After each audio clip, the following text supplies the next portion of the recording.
Coming up on Look Today, well, we've got an update on the Log Bay Day boating accident. I've got details. And artists are invited to Grant's Cottage in Wilton this weekend to create art at the historical site. More on that coming up. Plus, guess what? $1 Million Beach in Lake George is closed indefinitely. I've got those details. It's all ahead on Look Today.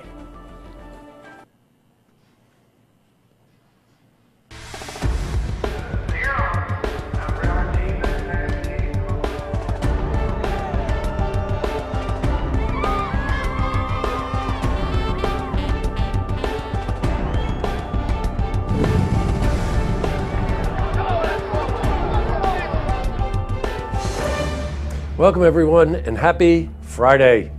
I'm J. Hood Jackson and this is Look Today. In tonight's program, I sit down with Dr. Joseph Dragoni.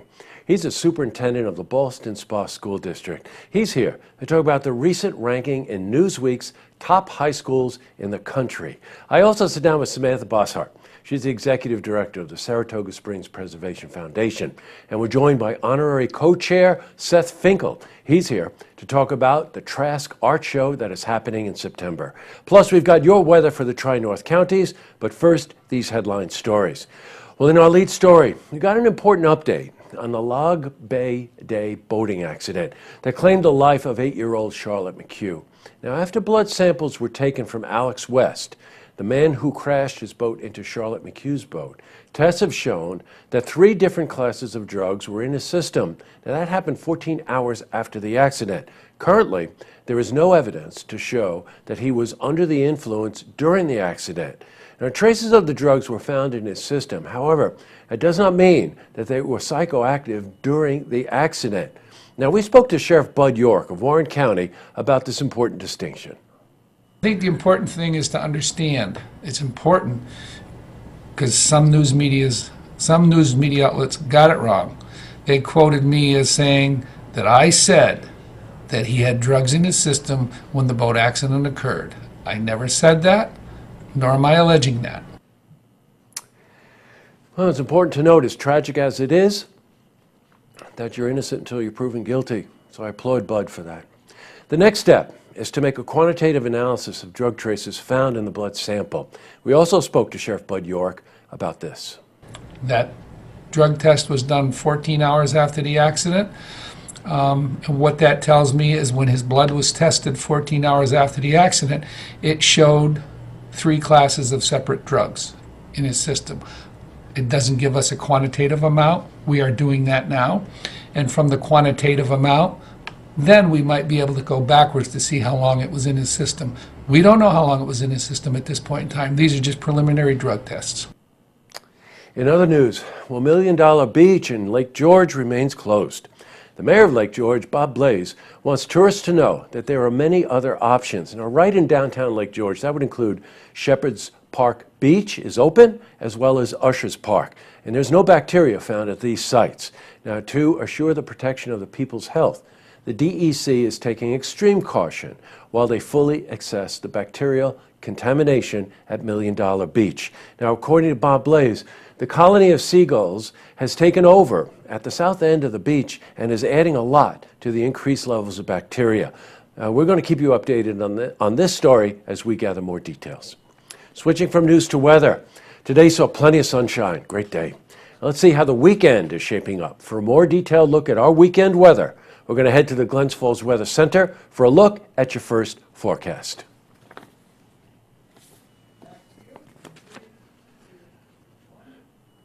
Back to the news. Well, this weekend at Grant's Cottage in Wilton, artists are invited to paint, sketch, or photograph as they enjoy that spectacular view. Now, the view from the cottage has inspired artists for over a century. The pieces will be auctioned off September 18 at an on-site art festival. Now, half the proceeds go to the artist, and the other half are going to the cottage. Well, we spoke to Bev Saunders. She's a local artist.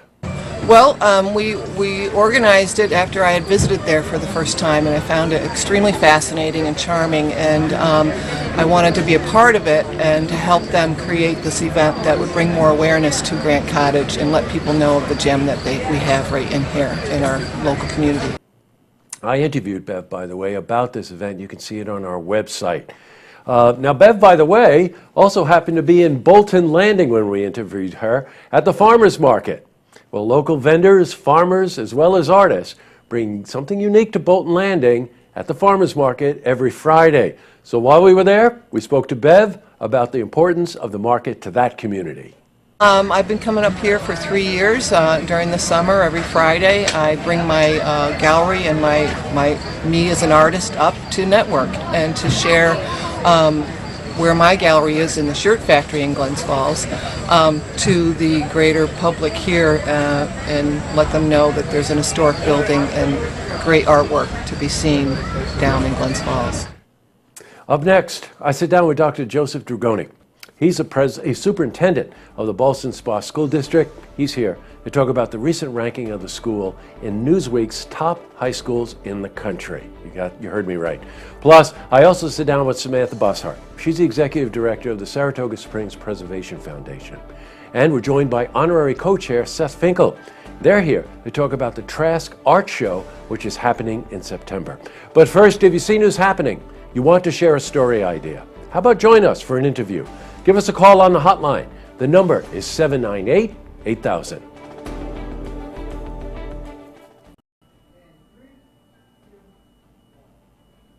Well, that's all the time we have for this edition of Look Today. Well, it's Friday, so I want to thank Jack and Joel, and Andrew, and Drew, and Jesselyn, and Norm for making this show possible each week.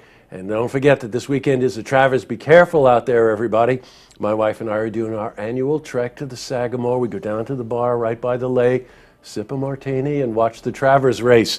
And by the way, I found out that Drew, his last name is Wardle.